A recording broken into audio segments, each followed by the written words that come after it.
भगवान बुद्ध की 4 प्रेरक कहानियाँ। कहानी 1, बुद्ध और चक्षुपाल। एक बार भगवान बुद्ध जेतवन विहार में रह रहे थे। भिक्षु चक्षुपाल भगवान से मिलने के लिए आए थे। उनके आगमन के साथ उनकी दिनचर्या, व्यवहार और गुणों की चर्चा भी हुई। भिक्षु चक्षुपाल अंधे थे। एक दिन विहार के कुछ भिक्षुओं ने कुछ मरे हुए कीड़ों को चक्षुपाल की कुटी के बाहर पाया और उन्होंने चक्षुपाल की निंदा करनी शुरू कर दी कि उन्होंने इन जीवित प्राणियों की हत्या की। भगवान बुद्ध ने निंदा कर रहे उन भिक्षुओं को बुलाया और पूछा कि क्या तुमने भिक्षु को कीड़े मारते हुए देखा है? उन्होंने उत्तर दिया नहीं। इस पर भगवान बुद्ध ने उन साधकों से कहा कि जैसे तुमने उन्हें कीड़ों को मारते हुए नहीं देखा, वैसे ही चक्षुपाल ने भी उन्हें मरते हुए नहीं देखा और उन्होंने कीड़ों को जानबूझकर नहीं मारा है, इसलिए उनकी भर्त्सना करना उचित नहीं है। भिक्षुओं ने इसके बाद पूछा कि चक्षुपाल अंधे क्यों हैं? उन्होंने इस जन्म में अथवा पिछले जन्म में क्या पाप किए? भगवान बुद्ध ने चक्षुपाल के बारे में कहा कि वे पूर्व जन्म में एक चिकित्सक थे। एक अंधी स्त्री ने उनसे वादा किया था कि यदि वे उसकी आंखें ठीक कर देंगे तो वह और उसका परिवार उनके दास बन जाएंगे। स्त्री की आंखें ठीक हो गईं, पर उसने दासी बनने के भय से यह मानने से इनकार कर दिया। चिकित्सक को तो पता था कि उस स्त्री की आंखें ठीक हो गई हैं। वह झूठ बोल रही है। उसे सबक सिखाने के लिए या बदला लेने के लिए चक्षुपाल ने दूसरी दवा दी। उस दवा से महिला फिर अंधी हो गई। वह कितना ही रोई पिटी, लेकिन चक्षुपाल जरा भी नहीं पसीजा। इस पाप के फलस्वरूप अगले जन्म में चिकित्सक को अंधा बनना पड़ा। तारानकन तारानकन तारानकन तारानकन तारानकन। प्रेरक कहानी 2, परिश्रम और। एक बार भगवान बुद्ध अपने अनुयायियों के साथ किसी गांव में उपदेश देने जा रहे थे। उस गांव से पूर्वी मार्ग में उन लोगों को जगह जगह बहुत सारे गड्ढे खुदे हुए मिले। बुद्ध के एक शिष्य ने उन गड्ढों को देखकर जिज्ञासा प्रकट की, आखिर इस तरह गड्ढे का खुदे होने का तात्पर्य क्या है? बुद्ध बोले, पानी की तलाश में किसी व्यक्ति ने इतने गड्ढे खोदे हैं। यदि वह धैर्यपूर्वक एक ही स्थान पर गड्ढे खोदता तो उसे पानी अवश्य मिल जाता, पर वह थोड़ी देर गड्ढा खोदता और पानी न मिलने पर दूसरा गड्ढा खोदना शुरू कर देता। व्यक्ति को परिश्रम करने के साथ धैर्य भी रखना चाहिए।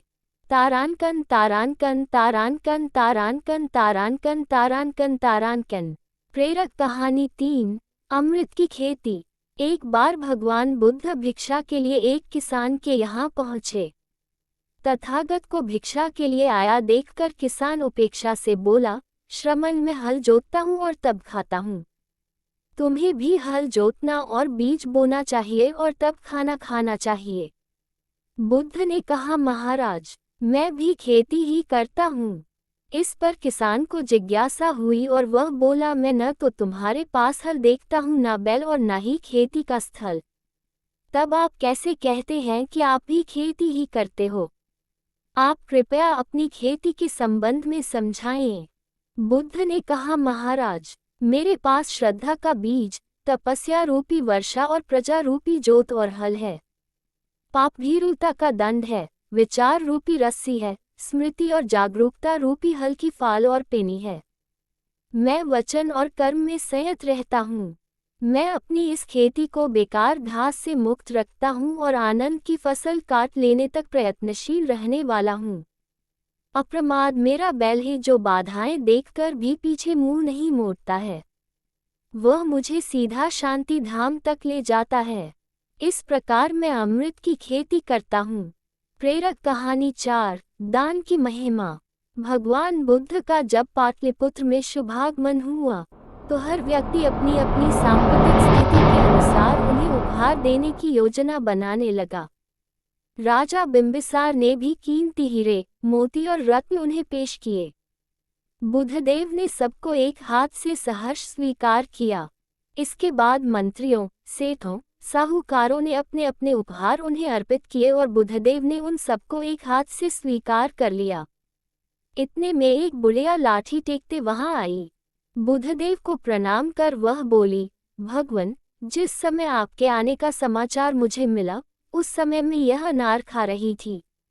मेरे पास कोई दूसरी चीज न होने के कारण मैं इस अधखाए फल को ही ले आई हूँ। यदि आप मेरी इस तुच्छ भेंट स्वीकार करें, तो मैं अहोभाग्य समझूंगी। भगवान बुद्ध ने दोनों हाथ सामने कर वह फल ग्रहण किया। राजा बिंबिसार ने जब ये देखा तो उन्होंने बुद्धदेव से कहा, भगवान, क्षमा करें, एक प्रश्न पूछना चाहता हूँ। हम सबने आपको कीमती और बड़े बड़े उपहार दिए जिन्हें आपने एक हाथ से ग्रहण किया, लेकिन इस बुढ़िया द्वारा दिए गए छोटे एवं जूठे फल को आपने दोनों हाथों से ग्रहण किया, ऐसा क्यों? ये सुन बुद्धदेव मुस्कुराए और बोले, राजन, आप सबने अवश्य बहुमूल्य उपहार दिए हैं, किंतु ये सब आपकी संपत्ति का 10वां हिस्सा भी नहीं है। आपने ये दान दीनों और गरीबों की भलाई के लिए नहीं किया है, इसलिए आपका ये दान सात्विक दान की श्रेणी में नहीं आ सकता। इसके विपरीत इस बुढ़िया ने अपने मुंह का कौर ही मुझे दे डाला है। भले ही यह बुढ़िया निर्धन है, लेकिन इसे संपत्ति की कोई लालसा नहीं है। यही कारण है कि इसका दान मैंने खुले हृदय से दोनों हाथों से स्वीकार किया है।